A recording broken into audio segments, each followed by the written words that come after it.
고대 사회에서는 전쟁에 패하고 나라가 망하여서 자신들이 포로로 끌려가면 민족의 정체성이 점점 사라지고 그 끌려간 나라에 자연스럽게 흡수가 됩니다. 그리고 자신들이 믿던 신도 그 민족과 함께 사라지게 되는 것이죠. 여호와 하나님의 택함 받은 민족이라는 자부심을 갖고 있던 이 남유다 백성들은 하나님의 영광이 머물러 있는 성전이 예루살렘에 건재하는 한 자신들이 망할 일은 없다라고 굳게 믿었습니다. 더군다나 하나님께서는 다윗의 왕위가 영원히 보존되리라라는 언약을 맺으셨기 때문에 그 약속의 근거에서 결코 자신들을 망하게 내버려 두지 않으실 것이다라는 믿음을 갖고 있었지요.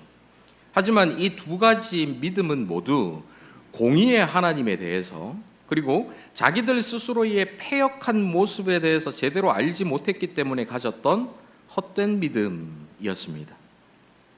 언약 관계, 하나님께서 백성들과 맺으신 이 언약 관계 안에서는 그 언약 안에서 지켜야 할 의무가 있습니다. 그 의무를 신실하게 이행해야 그 언약 관계가 유지가 되죠.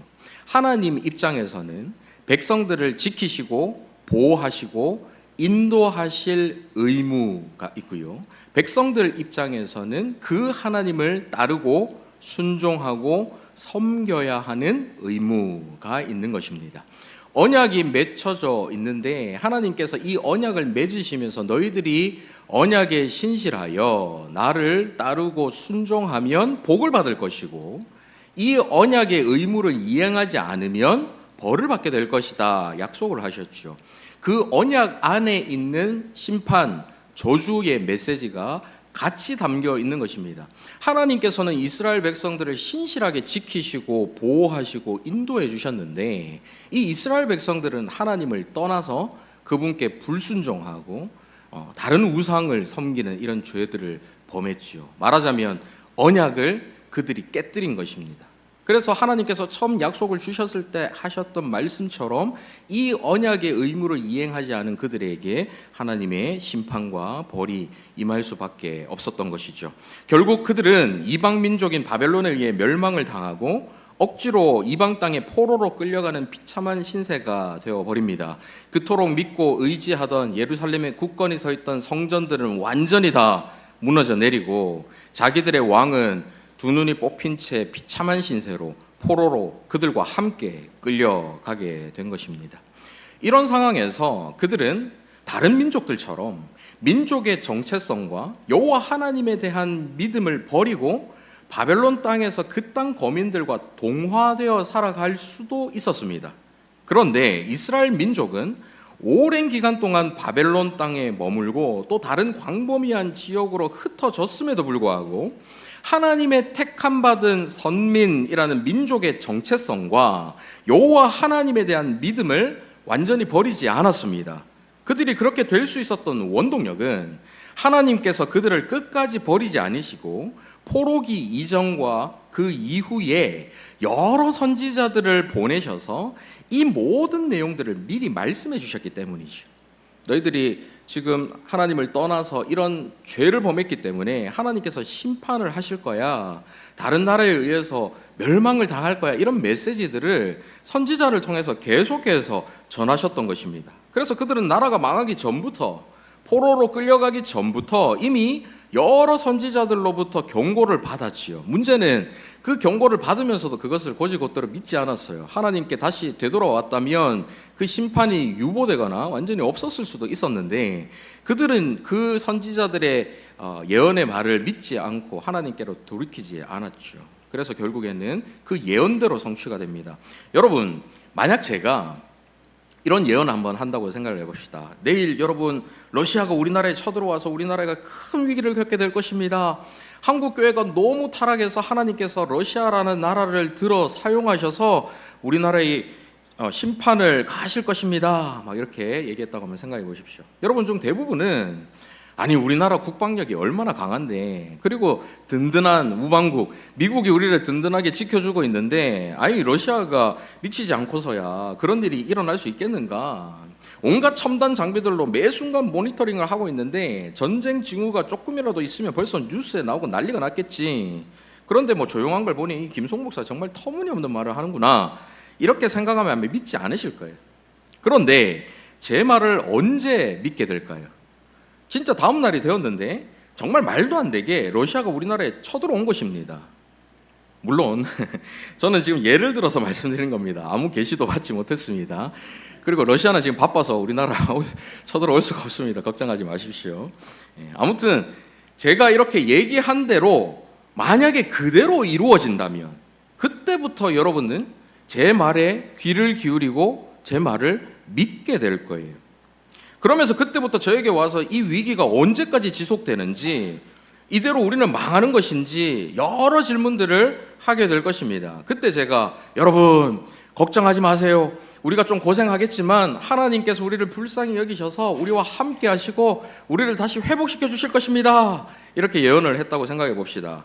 이미 앞선 예언, 심판의 메시지가 그대로 성취되었기 때문에 이 회복에 대한 메시지도 여러분 믿을 수 있지 않겠습니까? 그 믿음을 가지고 비록 눈앞에는 지금 이 위기가 있지만 그 속에서 믿음을 또 기대를 또 소망을 품으면서 살아갈 수가 있겠지요.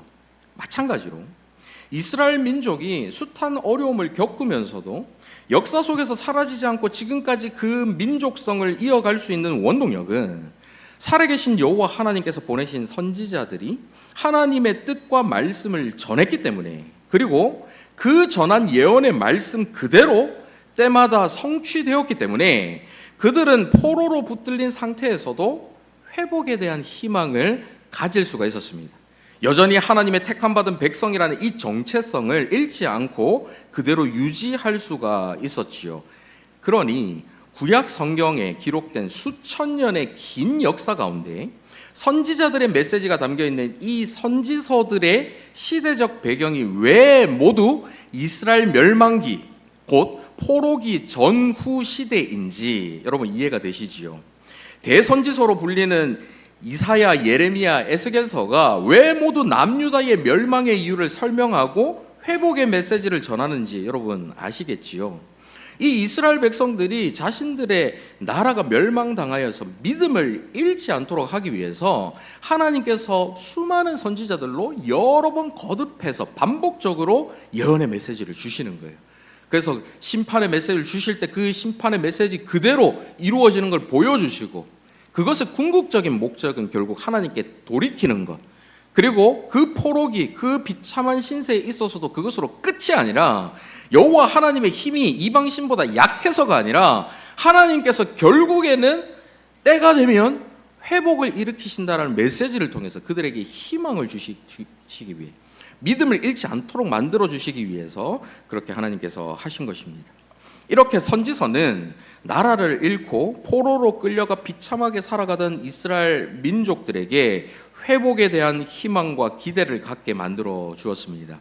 하지만 이 책들이 하나님의 말씀인 성경이 되어서 오늘날 저와 여러분에게까지 읽히게 하셨다 하는 것은 단순히 그 시절, 그 옛날 이스라엘 포로들에게만 국한된 메시지가 아니라 오늘 저와 여러분에게 적용될 보편적 메시지가 있기 때문일 것입니다.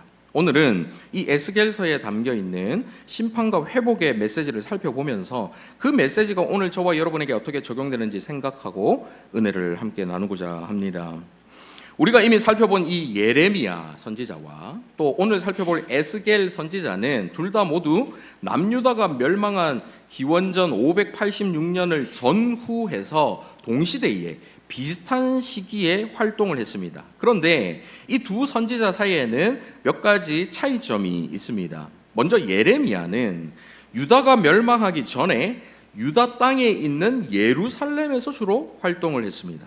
그 땅에서 예루살렘에서 활동을 했는데, 반면에 에스겔은 기원전 597년에 유다왕 여호야긴이 이 바벨론 포로로 끌려갈 때에 이 에스겔도 같이 끌려갔어요. 그렇게 같이 끌려가서 바벨론 제국의 남쪽 지역에 있는 그발강가, 텔아빕이라는 그 지역에 주로 이 유대인 공동체가 포로 공동체로 이렇게 모여서 그곳에서 살았는데요.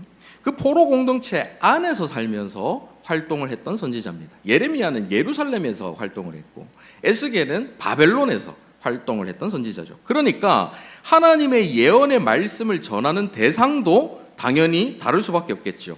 예레미야는 그 유다 땅에 예루살렘에 있는 유다 백성들, 즉 하나님의 멸망, 그 심판을 고스란히 그 고통을 당하는 그 땅의 사람들을 대상으로 메시지를 전한 거고, 에스겔 같은 경우는 이미 포로로 끌려온 바벨론 땅에서 멀찍이 떨어져 있는 자기들의 고국 남유다의 멸망의 메시지를 듣고 우리는 여기서 회개하고 다시 돌이켜야 돼, 소망을 품고 나아가야 돼 하는 메시지를 중점적으로 전한 것입니다. 그래서 동일하게 남유다의 멸망과 회복에 대한 메시지라 할지라도 듣는 대상이 다른 것이죠. 예레미야 선지자는 하나님의 심판을 직접적으로 당해야 했던 이 예루살렘에 있는 사람에게 심판의 메시지를 전해야 됐기 때문에 어떻게 해서든 그들이 임박한 이 심판을 당하지 않도록 회개하고 돌아올 수 있도록 메시지를 전하면서 아주 절박한 마음으로, 간절한 마음으로 회개를 구하고 있습니다. 그러니 자신의 안타까운 심정, 슬픔, 두려움, 분노, 공포, 이런 자신의 개인적인 감정들이 고스란히 이 예레미야서에 담겨져 있지요. 하지만 에스겔서 같은 경우에는 이미 바벨론으로 끌려온 이들에게 아까 말씀드린 대로 멀리 떨어져 있는 고국 남유다 예루살렘에 피할 수 없는 멸망과 심판에 대한 메시지를 전했기 때문에 이 예레미야서에 비교해서 비교적 논리적이고 객관적인 진술들이 쓰여져 있다라는 것을 볼 수가 있습니다. 먼저 에스겔서의 전반적인 내용을 간단히 살펴보면요, 이 에스겔서는 주제별로 명확하게 구분이 되어 있습니다. 1장부터 24장까지는 남유다의 심판에 대한 메시지가 주로 나오고 있고요, 중간에 25장부터 32장까지는 이방 민족들에 대한 하나님의 심판의 메시지가 나옵니다. 그리고 33장부터 48장까지는 회복에 대한 메시지, 이스라엘의 회복에 대한 메시지가 주로 나오는데, 이 회복의 메시지 안에는 새 성전의 비전을 통해서 열방 전체가, 온 세계가 하나님의 영광으로 가득 찰 그 회복의 메시지까지 포함되어 있지요. 이스라엘, 남유다, 특히 남유다의 심판과 남유다의 회복 가운데에 약간 어색하게 이방 민족의 심판의 메시지가 끼어 있는데요, 이렇게 들어가 있는 것은 이 이방 민족들까지도 다스리시는 분이 하나님이시다라는 것을 보여주는 거예요. 그래서 이 구절들에 보면은 그때야 비로소 너희가 내가 여호와인 줄 알게 될 것이다, 이런 구절들이 여러 번 반복해서 등장합니다.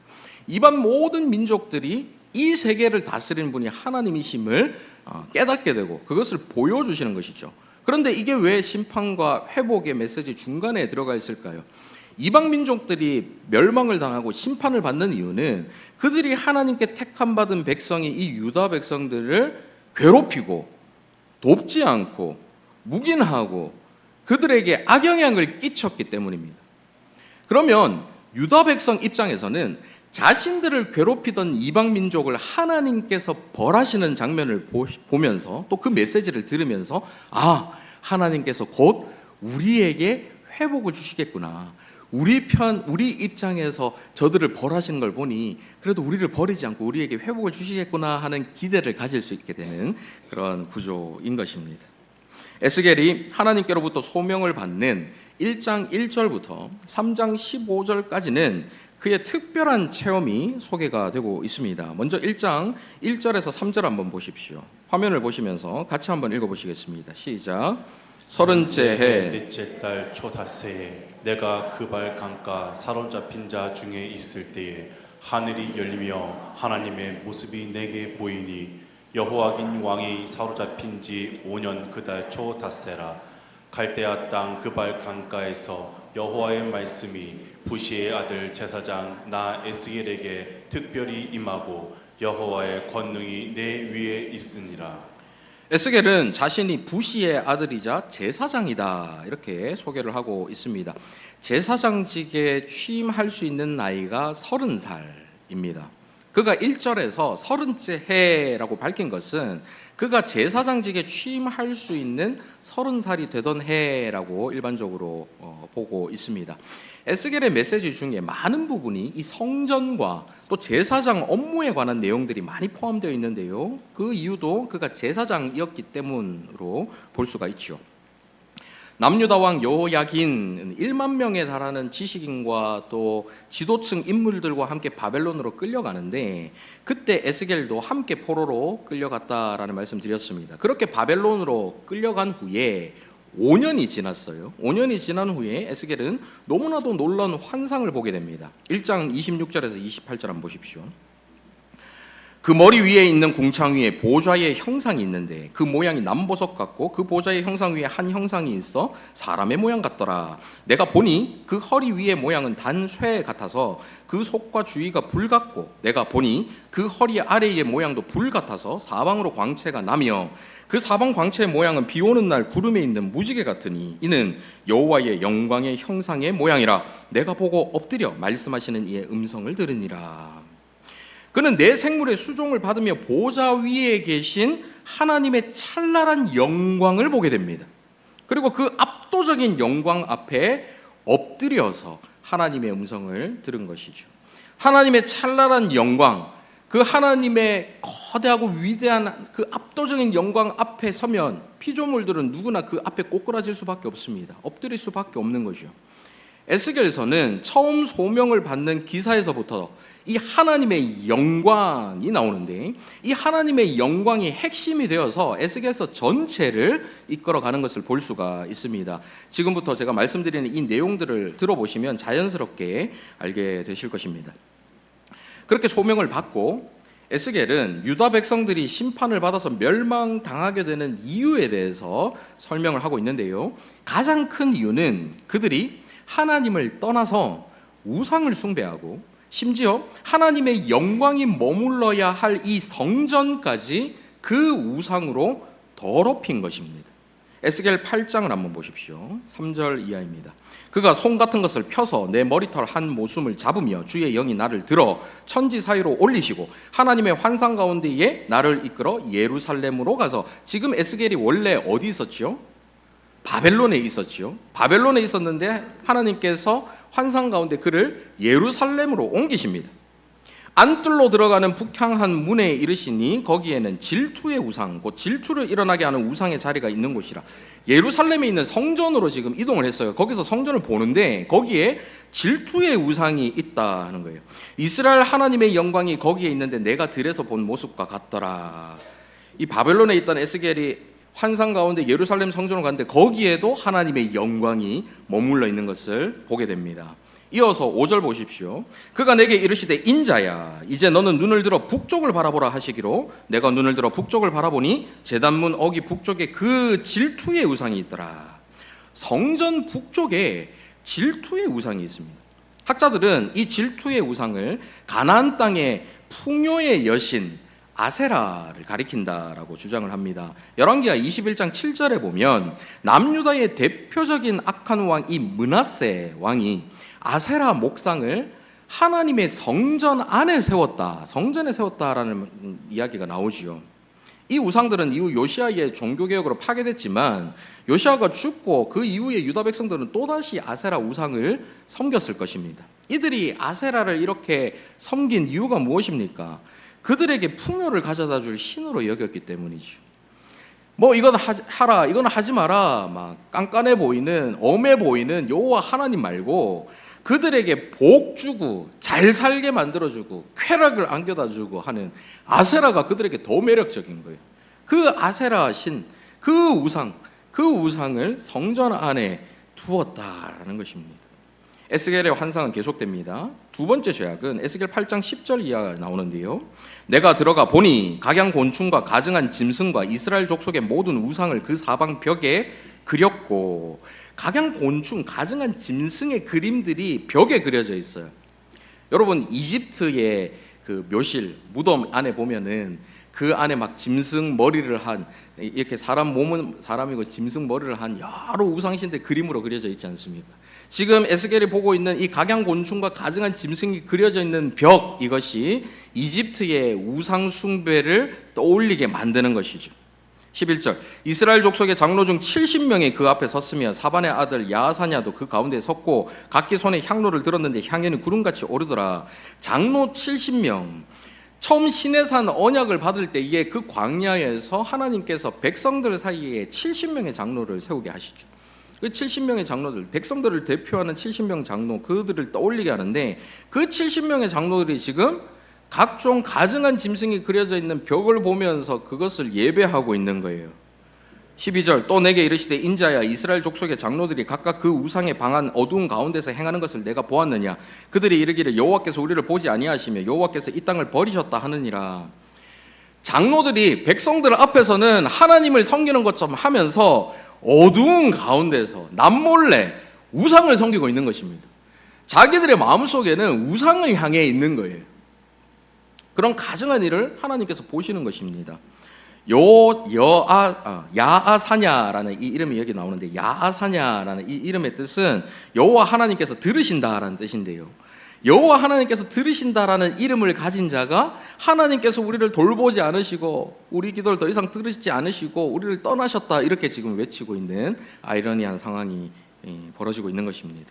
이어서 에스겔은 북문에서 예루살렘의 여인들이 담무스를 위해서 애곡하는 것을 봅니다. 담무스라는 것은 식물을 관장하는 바벨론 신을 뜻하는데요. 바벨론 사람들은 식물이 죽는 이 겨울에는 이 식물의 신인 담무스가 죽고 식물이 다시 소생하는 봄에는 이 담무스가 다시 부활한다, 다시 살아난다, 이렇게 믿었습니다. 그래서 담무스가 죽는 그때는 자기들이 식물을 얻지 못하잖아요. 여기 식물이라는 건 자기들 양식을 의미하는 거예요. 배불릴 수 없다는 거예요. 풍요를 가져다 주는 거예요. 그것이 결국에는 그 담무스 신이 죽어서 끊어지니까 애곡을 하는 겁니다. 빨리 살아나라고 애통하는 것입니다. 근데 예루살렘의 여인들이 지금 그 담무스를 위해서 애곡하고 있다. 풍요를 가져다 주는 담무스를 자신들의 신으로 지금 섬기고 있다라는 것을 가리키고 있는 것입니다. 마지막으로 에스겔은 성전 문과 제단 사이에서 25명의 유다 장로들이 태양을 숭배하는 모습을 봅니다. 16절 한번 보십시오. 그가 또 나를 데리고 여호와의 성전 안뜰에 들어가시니라. 보라, 여호와의 성전 문 곧 현관과 제단 사이에서 약 25명이 여호와의 성전을 등지고 낯을 동쪽으로 향하여 동쪽 태양에게 예배하더라. 성전을 등지고 동쪽으로 향해서 태양을 향해서 예배했다. 허리를 숙였다는 거죠. 성전을 등지고 허리를 숙이면 어떻게 됩니까? 그 사람들 엉덩이가 하나님을 향하는 거예요. 성전을 향하는 거예요. 하나님을 무시하고 조롱하고 떠나고 돌이켜서 등지고 태양신을 숭배하는 것입니다. 태양신은 그 지역 이방 모든 나라들이 다 공통으로 섬기는 우상이에요. 태양을 누가 창조했습니까? 하나님께서 창조하셨는데 창조주 하나님으로부터는 등을 지고 오히려 엉덩이를 내밀면서 피조된 태양, 아무 인격도 없는 그 태양을 향해서 태양신이라고 섬기고 있는 모습을 보이고 있는 것입니다. 이런 이스라엘 백성들을 향해서 하나님께서 어떤 마음이 드셨을까요? 이스라엘 백성들을 보면서 하나님께서 비유로 말씀하시기를 영적인 간음을 범한 아내와도 같다, 이렇게 말씀하시거든요. 에스겔 16장 32, 34절 한번 보십시오. 그 남편 대신에 다른 남자들과 내통하여 간음하는 아내로다. 사람들은 모든 창기에게 선물을 주거늘 오직 너는 내 모든 정든 자에게 선물을 주며 값을 주어서 사방에서 와서 너와 행음하게 하니 내 음란함이 다른 여인과 같지 아니함은 행음하려고 너를 따르는 자가 없음이며 또 내가 값을 받지 아니하고 도리어 값을 줌이라. 그런즉 다른 여인과 같지 아니하니라. 여기서 나오는 이 간음한 아내라는 것은 어쩔 수 없이 한번 유혹을 당해서 바람을 핀 것이 아니고요, 이 남편과 함께 생활하고 있던 그 방에, 집의 안방에다가 다른 남자들을, 그것도 선물을 자기가 주면서, 여자가 선물을 주면서 적극적으로 불러다가 간음을 행한 여자를 가리키는 거예요. 하나님께서 지금 유다 백성들을 향해서 이런 여자들과 같다 말씀하시는 것입니다. 하나님의 성전에서 거룩한 하나님의 성전에서 우상 숭배를 행하는 이스라엘 백성들을 가리켜서 하나님께서 이렇게 말씀하고 계신 것이죠. 이렇게 하나님을 배반하고 떠나고 하나님의 영광으로 가득해야 할 성전을 온갖 종류의 우상들로 더럽힌 결과가 어떻게 됩니까? 먼저 에스겔 10장 4절 한번 보십시오. 여호와의 영광이 구름에서 올라와 성전 문지방에 이르니 구름이 성전에 가득하며 여호와의 영화로운 광채가 뜰에 가득하였고, 처음에 여호와의 영광이 성전 문지방 그 뜰에 가득했습니다. 그런데 18절 한번 보십시오. 여호와의 영광이 성전 문지방을 떠나서 그룹들 위에 머무르니, 성전 문지방을 지금 떠났어요. 그리고 움직이려고 하고 있습니다. 19절, 그룹들이 날개를 들고 내 눈앞에 땅에서 올라가는데 그들이 나갈 때에 바퀴도 그 곁에서 함께하더라. 그들이 여호와의 전으로 들어가는 동문에 머물고 이스라엘 하나님의 영광이 그 위에 덮였더라. 동문이라는 것은 이 성전을 출입하는 출입구예요. 성전을 떠날 때에, 성전에 들어올 때 출입하는 출입구에 여호와의 영광이 임한 것입니다. 그리고 마침내 11장 23절 한번 보십시오. 여호와의 영광이 성읍 가운데에서부터 올라가 성읍 동쪽 산에 머무르고, 성전 안에 가득했던 여호와의 영광이 점점 물러나서 그 성전에서 떠나가서 결국 성전 밖으로, 성읍 동쪽으로, 성전 밖으로 떠나가는 장면이 단계적으로 이렇게 나오는 것을 볼 수가 있습니다. 사랑하는 성도 여러분, 이보다 더 큰 심판은 없습니다. 여호와의 영광이 가득해야 할 성전에서 여호와의 영광이 떠나간 것이죠. 무슨 뜻입니까? 하나님께서 더 이상 예루살렘에 있는 이 패역한 유다 백성들과 함께하지 않으신다라는 말씀이에요. 여러분, 하나님께서 함께하지 않는 곳이 어디일까요? 아무리 부르짖어도 기도를 듣지 않으시고, 아무리 의지하려 해도 하나님께서 철저하게 외면하시는 곳. 모든 사방이 자신을 죽이려고 하는 적들로 둘러싸여 있는데, 그곳에서 아무것도 할 수 없는 나 자신에게 도움을 줄 수 있는 존재가 아무도 없는 거예요. 그곳에 하나님마저도 나에게서 등을 돌리시고 나를 외면하시는 것, 그곳이 바로 지옥입니다. 지옥은 구더기가 죽지 않고 불이 꺼지지 않아서 무서운 것이 아니라, 하나님께서 나와 함께 하지 않으시기 때문에, 하나님께서 나에게로부터 철저하게 외면을 하시는 곳이기 때문에 무서운 곳이지요. 이 말씀이 오늘 저와 여러분에게 두려운 이유가 무엇입니까? 유다 백성들은 앞서 말씀드린 것처럼 예루살렘의 성전이 건재하기 때문에 자신들이 망하는 일은 없을 것이다라고 철석같이 믿고 있었어요. 성전에서 제사도 지내고 여전히 종교 활동을 하고 있었기 때문에 하나님의 영광이 그들과 함께 한다라고 착각하고 있었던 것입니다. 몸은 지금 성전에 나와 있으니까, 여호와 하나님께 제사를 지내고 있으니까 그들이 하나님을 완전히 떠난 게 아니거든요. 완전히 버린 게 아니거든요. 근데 무엇이 잘못입니까? 하나님만 섬긴 것이 아니라 하나님도 섬긴 거예요.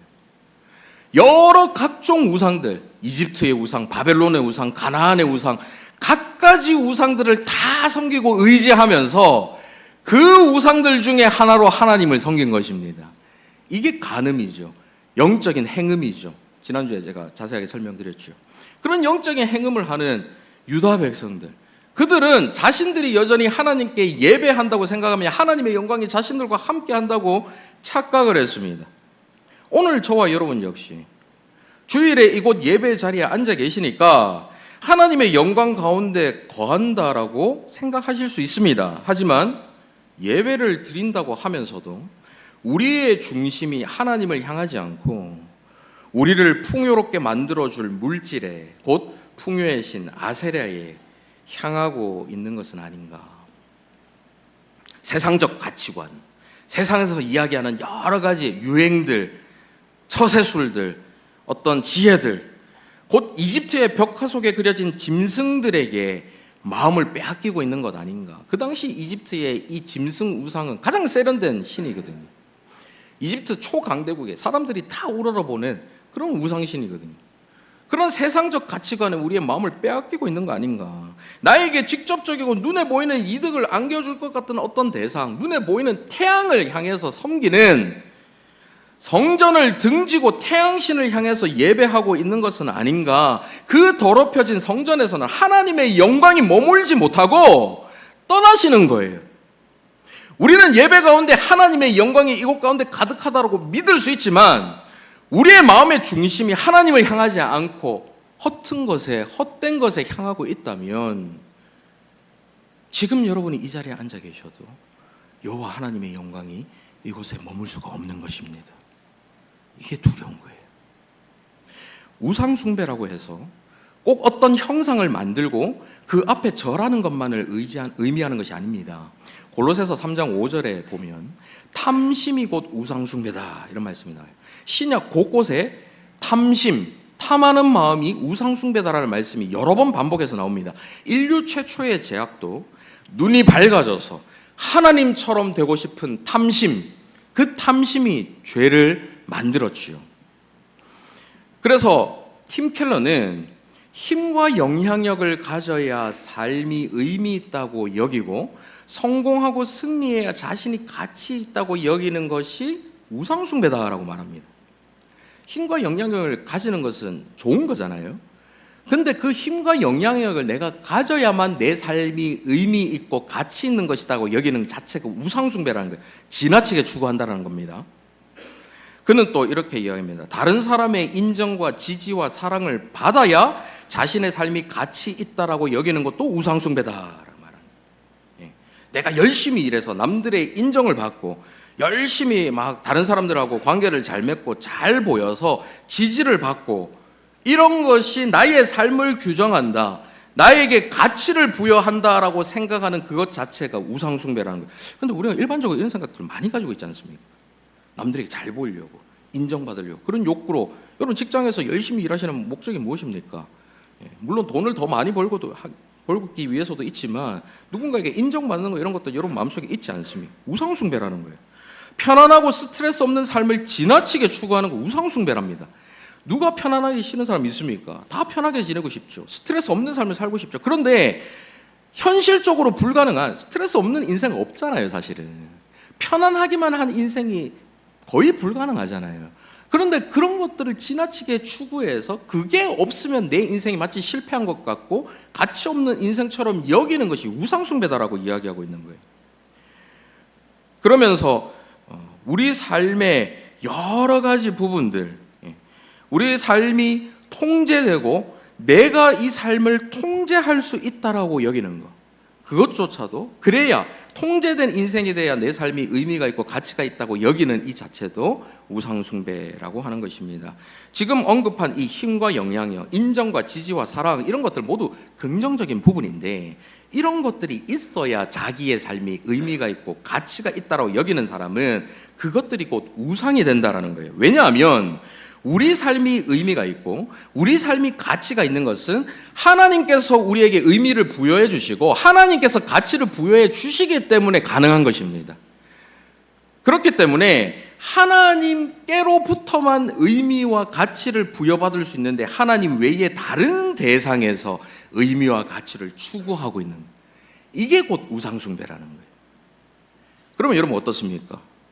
여러분이 지금 가지고 있는 우상 무엇입니까? 나는 불상 앞에서 절한 적도 없고 우리 집에 뭐 다른 상도 없는데 나에게 무슨 우상이 있어. 하지만 저와 여러분이 인지하지 못하는 그 순간에도 하나님보다 더 우선으로 여기고 하나님보다 더 가치 있게 여기고 하나님뿐만 아니라 다른 것에, 다른 대상에서 우리가 높아지길 바라고 인정받길 바라고 의미를 부여받길 바라고 가치를 부여받길 바란다면 그 자체도 우상숭배라는 거예요. 우상숭배하는 예배의 자리에는 하나님의 영광이 있을 수가 없습니다. 저는 우리 교회 예배가 그렇게 될까 봐 두렵습니다. 저와 여러분의 예배가 하나님의 영광이 떠나간 예배가 될까 봐 너무나도 두려운 거예요. 우리끼리는 아주 신날 수 있습니다. 감동도 받고 막 눈물도 펑펑 흘리고 은혜도 충만한 것 같고 뭔가 예배 드리고 나면 뿌듯하기도 할 수 있습니다. 그런데 그 예배가, 그 우리의 믿음이, 그 우리의 신앙생활이 하나님을 향한 중심을 잃은 것이라면, 정말 하나님이 하나님 되심을 인정하지 않고 아무런 진지함도 아무런 경외심도 아무런 갈망함도 없이 돌같이 굳은 마음으로 믿음 없이 의미 없이 형식적으로 거칠애로 드리는 예배라면, 거칠애로 행하는 형식적인 신앙생활이라면 그 예배 가운데, 그 삶 가운데, 그 신앙생활 가운데 하나님의 영광이 없을 것입니다.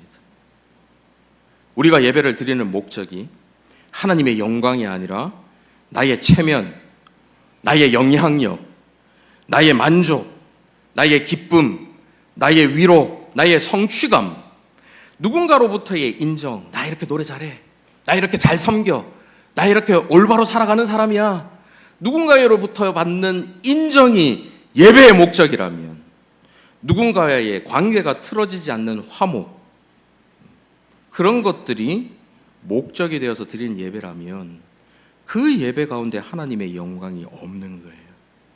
예배 가운데 하나님의 영광이 없다면 그 모든 행위들이 다 무슨 소용이 있겠습니까? 오늘 이 말씀 앞에서 저와 여러분을 돌아볼 수 있기를 바랍니다. 우리의 삶 가운데에, 우리의 예배 가운데에, 우리 교회 가운데에 하나님의 영광이 떠나가시면 그것만큼 절망적인 일도 없는 거예요. 그보다 무서운 심판은 없는 것입니다. 성전을 떠난 여호와의 영광이 어디로 갔습니까? 앞서 보신 1장에서 에스겔이 어디서 여호와의 영광을 보았습니까? 바벨론에서 보았죠. 이방 땅 바벨론에 하나님의 영광이 임한 것입니다. 11장 16절 한번 보십시오. 같이 읽습니다. 시작. 그런즉 너는 말하기를 주 여호와의 말씀에 내가 비록 그들을 멀리 이방인 가운데로 쫓아내어 여러 나라에 흩었으나 그들이 도달한 나라들에서 내가 잠깐 그들에게 성소가 되리라 하셨다 하고, 바벨론 땅이 잠깐 성소가 되게 하시겠다 약속하고 계시죠. 하나님의 백성들이 하나님을 떠나서 패역한 우상 숭배자들이 되었지만 그 중에서는 에스겔과 같이 신실하게 하나님을 따르는 자들이 있었습니다.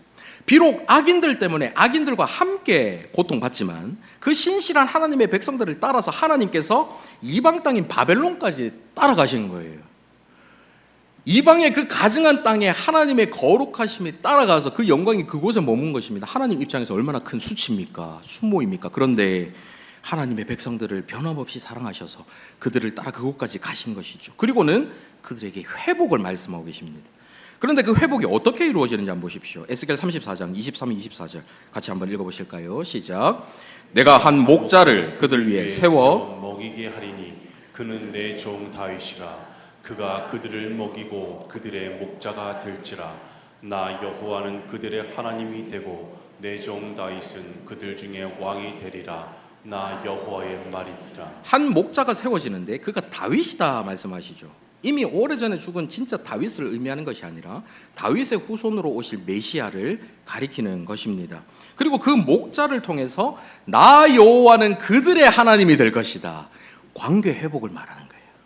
하나님의 영광이 떠났다가 나 여호와가 그 목자를 통해서 그들의 하나님이 될 거야. 다시 언약 관계가, 새로운 언약 관계가 맺어질 거야 말씀하시는 것입니다. 이 목자가 누구일까요? 요한복음 10장 14, 15절 같이 읽습니다. 시작. 나는 선한 목자라. 나는 내 양을 알고 양도 나를 아는 것이 아버지께서 나를 아시고 내가 아버지를 아는 것 같으니 나는 양을 위하여 목숨을 버리노라. 양을 위해 자신의 목숨을 버리는 선한 목자, 곧 예수 그리스도. 예수 그리스도를 통해서 우리가 하나님과의 관계를 회복할 수 있게 되는 것입니다. 그렇게 회복되면 어떤 일이 일어나나요? 오늘 본문 4절 5절 같이 한번 읽어보겠습니다. 시작. 여호와의 영광이 동문을 통하여 성전으로 들어가고 영이 나를 들어 데리고 안뜰에 들어가시기로 내가 보니 여호와의 영광이 성전에 가득하더라. 할렐루야. 여호와의 영광이 성전으로 다시 돌아오게 되는 거예요. 물론 이 성전은 포로기 다 지나고 눈에 보이는 예루살렘 성전이 다시 재건되는 것, 가장 1차적으로는 그런 것을 예표한다 할 수 있겠지만 그것만 의미하는 것이 아닙니다. 요한복음 1장 14절 한번 보십시오. 말씀이 육신이 되어 우리 가운데 거하심에, 여기서 거하심에라는 단어가 천막을 세우다라는 단어예요. 성막을 세우고 성전을 세우다라는 거예요. 예수님께서 이 땅에 성전으로 오셨다는 것입니다. 그렇게 해서 그의 영광을 보니 아버지의 독생자의 영광이여 은혜와 진리가 충만하더라. 그분에게 있는 그 영광이 하나님의 영광이고 그 하나님의 영광이 그분 안에 충만하다라고 말씀하고 계시죠. 요한복음 2장 19절도 보십시오. 예수께서 대답하여 이르시되 너희가 이 성전을 헐라 내가 사흘 동안에 일으키리라. 예수님께서는 자신이 곧 하나님의 영광에 가득한 성전이심을 말씀하고 계신 것입니다. 에스겔은 가장 마지막 구절인 48장 35절에서 성전이 있는 이 성읍의 이름을 여호와 삼마라고 할 것이다 말합니다. 여호와 삼마라는 것은 여호와께서 거기에 계시다라는 뜻이에요. 이 말씀이 그리스도를 통해 어떻게 성취되는지 마태복음 1장 23절 같이 읽습니다. 시작. 보라 처녀가 잉태하여 아들을 낳을 것이요 그의 이름은 임마누엘이라 하리라 하셨으니 이를 번역한즉 하나님이 우리와 함께 계시다 함이라. 임마누엘로 오신 예수 그리스도를 통해 여호와 삼마 그것이 성취된 것입니다. 할렐루야. 이제 말씀 맺겠습니다. 에스겔이 오늘 본문에서 말하는 성전의 회복이라는 것은 예수 그리스도께서 이 땅에 오심으로 성취가 되었고 예수 그리스도께서 다시 오심으로 완전하게 완성이 될 것입니다. 에스겔이 말하는 이 성전의 핵심은 이 성전이 이 땅에서 새로 지어질 어떤 진짜 성전이냐 아니면 계시록에 나오는 그 예언된 예루살렘 성전이냐 무엇이냐 천상의 성전이냐 여러 가지 의견들이 있지만 그것이 핵심이 아니라 이 에스겔 성전의 핵심은 하나님께서 영광 가운데 우리와 함께 하신다는 게 핵심이에요. 하나님께서 성전을 회복시킨다는 것은 하나님의 영광이 우리 가운데 다시 머물게 해주실 것이고 그 영광 가운데 하나님께서 우리와 함께 하신다는 것입니다. 예루살렘에 국한된 것이 아닌 거예요. 모든 민족 나라를 다스리시는 하나님의 영광이 물이 바다를 덮음같이 온 세상을 뒤덮어서 모든 사람들이 여호와의 영광을 인정하고 노래하게 되는 그날이 올 것이다라는 것을 말씀하시고 이것이 지금도 계속해서 성취되고 있는 하나님의 사역이라는 거예요. 하나님의 열심으로 이 사역을 감당하고 계시다는 것입니다. 오늘 이 순간에도 그 역사가 이루어지고 있다는 거예요. 우리는 비록 여전히 패역한 이스라엘 백성과 같을지라도 하나님의 영광이 가득한 거룩한 성전으로 이 땅에 오셔서 양을 위해 목숨을 버리신 선한 목자를 통해 우리 역시 하나님께서 함께 하시는 성전으로 회복될 수 있습니다. 따라서 우리의 삶 가운데, 우리의 예배 가운데, 우리 교회 가운데 하나님의 영광이 가득하려면 어떻게 해야 할까요? 우리 삶 깊숙이 들어와 자리 잡은 우상을 버리려고 스스로의 힘으로 몸부림치고 우리의 중심을 하나님께로 향하도록 우리의 힘으로 노력하는 것이 아니라 오직 예수 그리스도를 통해서만이 패역한 저와 여러분이 하나님께로부터 용납받을 수 있다는 이 사실, 오직 예수 그리스도의 십자가 공로를 통해서만이 하나님의 영광이 가득한 성전으로 살아갈 수 있다는 이 사실을 기억하며 예수 그리스도를 붙들고 예수 그리스도를 의지해야 하는 것입니다. 그 예수 그리스도가 저와 여러분을 위해 하신 일, 그 일 안에서 즐거워하고 안식할 때만이 비로소 우리는 우리 안에 있는 우상들을 제거할 수가 있는 거예요. 그래서 우리 우상을 버리고 하나님의 영광 가운데 임할 수가 있는 것입니다. 오늘도 그 예수 그리스도를 바라보며 하나님의 영광 가득한 성전으로서의 삶을 회복하는 저와 여러분 다 되시기를 간절히 바랍니다. 아멘. 말씀을 생각하며 함께 찬양했으면 좋겠는데요. 내는 주의 영광을 보내 함께 고백하시겠습니다.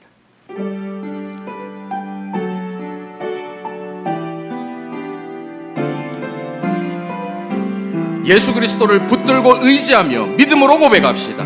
내는 주의 영광을 보내, 내는 주의 영광을 보내. 우리 가운데 계신 주님, 우리 가운데 계신 주님, 그 빛난 영광, 그 빛난 영광 온 하늘 덮고 그 찬송 온 땅 가득해.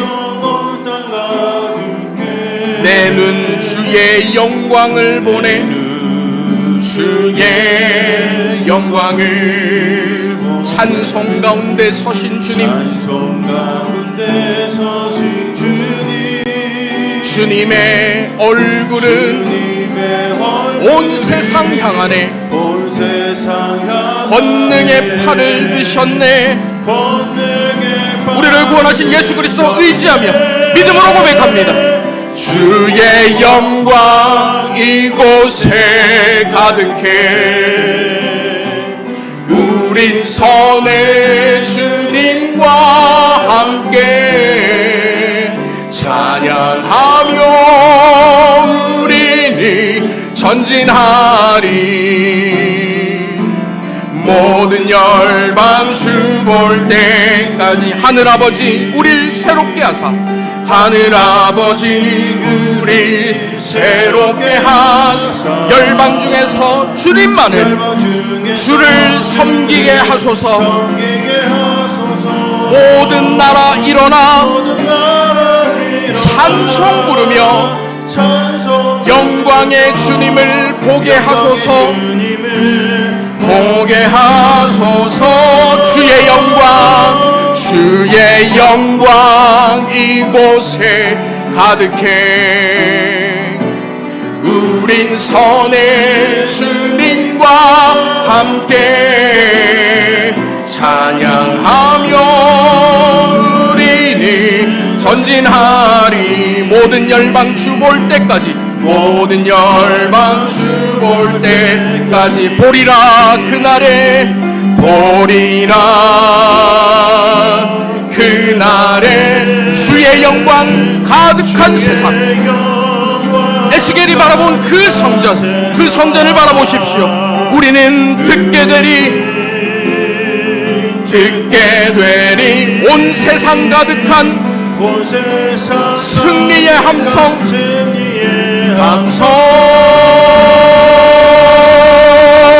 물이 바다 덮음같이, 물이 바다 덮음같이 여호와의 영광을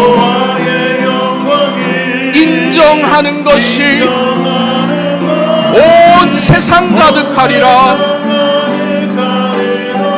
물이 바다 덮음같이, 물이 바다 덮음같이, 물이 바다 덮음같이, 물이 바다. 마지막으로 믿음으로 고백합니다. 물이 바다 덮음같이, 물이 바다 덮음같이 여호와의 영광을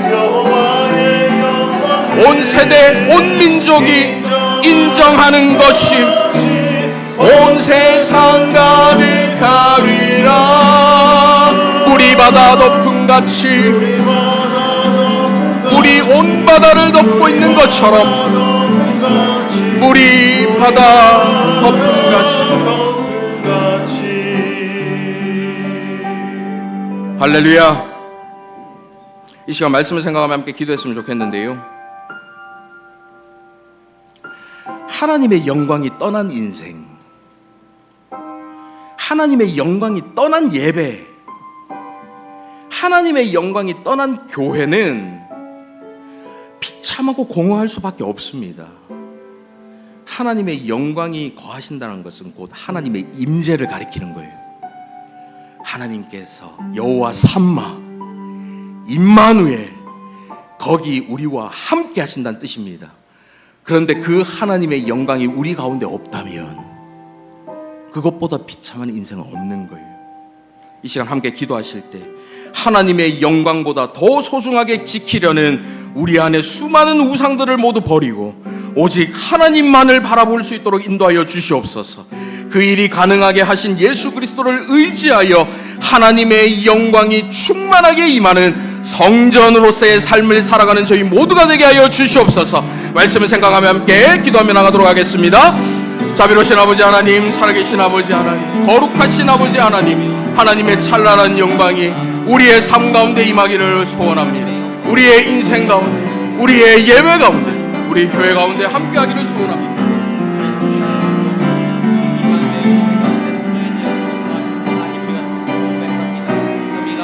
여호와 삼마 임마누엘로 임하신 주님께서 우리와 늘 함께하여 주시고, 내가 너와 영원히 함께하겠다, 내가 너와 영원히 함께 거하겠다, 내가 너의 그 성전 안에 영원히 거주하겠다 말씀하시는 하나님을 바라보며, 믿음으로 바라보며 그 영광 충만한, 그 찬란한 영광 가득한 우리의 인생, 우리의 예배, 우리의 교회가 될 수 있도록 주님 역사하시고 함께하여 주시옵소서. 예수 그리스도를 의지하고 그 영광 우리 가운데 임하게 하여 주시옵소서. 거룩하신 아버지 하나님, 하나님을 예배한다 하면서도 하나님보다 더 우선이 되고 하나님보다 더 관심을 기울이고 하나님보다 더 사랑하는 우상들이 우리 가운데 있었음을 고백합니다. 헛된 우상 버리고 양을 위해 목숨을 버리신 선한 목자 예수 그리스도만을 바라보며 하나님의 영광 충만한 성전을 회복하는 저희 모두가 되게 하여 주시옵소서. 지금도 살아 역사하시는 예수 그리스도의 이름으로 기도하옵나이다. 아멘.